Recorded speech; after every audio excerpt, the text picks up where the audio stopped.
Hey dude. Yeah man, I mean, my day was kind of whatever. It's always so hot outside, last time we went there, the line was so long. Yeah, maybe we just do something another time, man.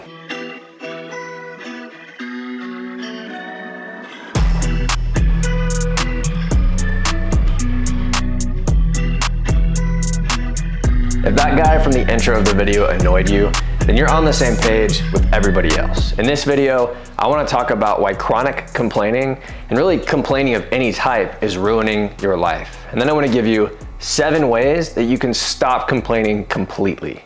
So we complain when there's a gap between our expectations and our reality. We wanted something, and what really happened was something completely different. But the problem with complaining is that it's contagious.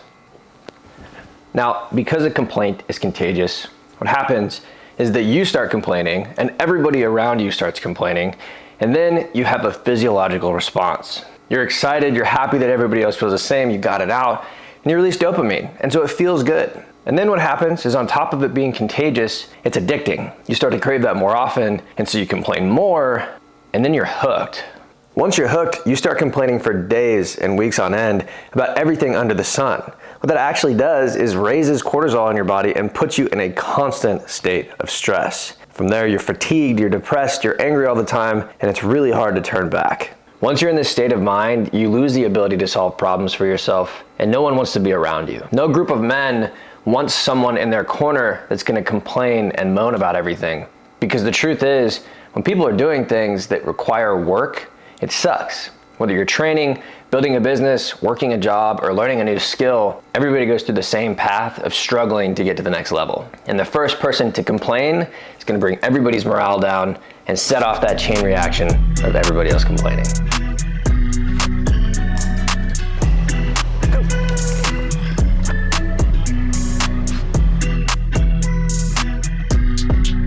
So with all that being said, when is complaining good? There's only 2 times that a complaint is good. Number 1 is if you're voicing a problem in order to look for a solution.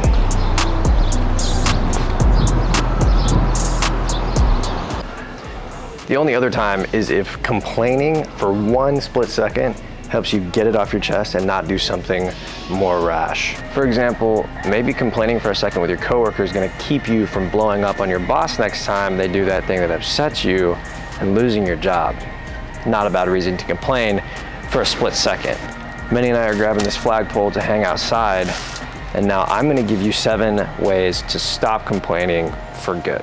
If you could complain right now, would you complain about how hot it is? So tactic number 1 is a 21-day challenge. This is a physical change. Every time that you voice a complaint or think about complaining, you're gonna take something like a wristband or your watch and switch it to the other wrist. Find somebody to join you in this 21-day challenge, hold them accountable, and have them hold you accountable as well. This is really for yourself, so you have to be honest with yourself.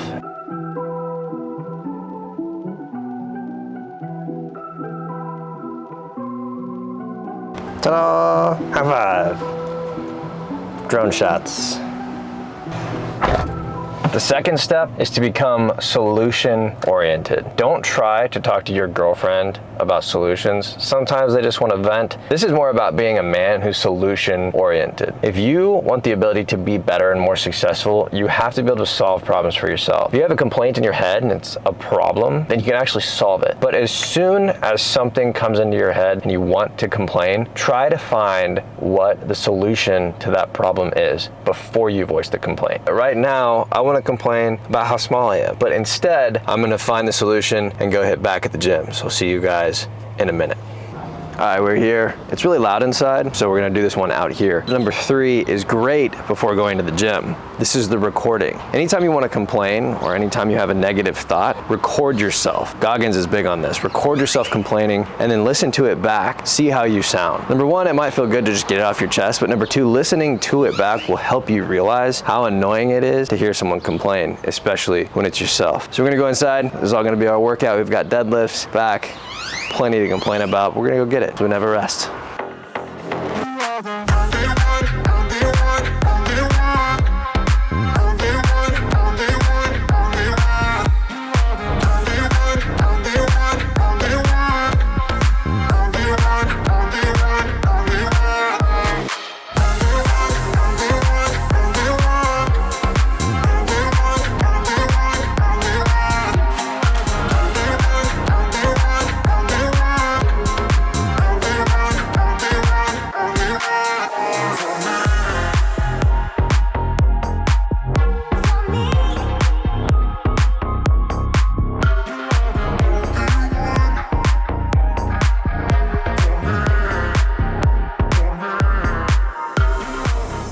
It's a Sunday night. Got a lot of travel to do this week, so I had to work out tonight, and I could film for you guys. So if you know you're gonna have a busy week, go train around your busy week. Go for a run during your busy week. Figure it out, because we never rest. Now, number 4 and 5 kind of go together. These two tactics are very similar. Anytime you have a complaint, journal it out. People like Tim Ferriss love to do this as their morning routine. They get up, they don't want to get up, they have all these complaints and trash in their head, and they just journal it out, whatever comes to your mind. About your day, about your traffic, about work, whatever you've got to do, get it out on paper, read it, and then put it away. Because then you've vented it out, you've gotten it out. You're not complaining in front of people, and you're not sticking with a verbal complaint throughout the day. That way it's out in this one medium, you can get it done. Now the next one that goes along with this is practicing gratitude in some form of meditation. This is really easy to say, but hard to do in an effective way for you. All you have to do is appreciate the good things. I know, for example, being in traffic just sucks sometimes, and it's really hard to be grateful when people are cutting you off and on their phone, but you could be outside in the heat or the rain or not have a car, and being truly thankful for those things gets that complaint out of your head. All right, guys, you know very well, after the gym, we tore all that muscle tissue down. Now we gotta go get it back up. And so for dinner, Chipotle.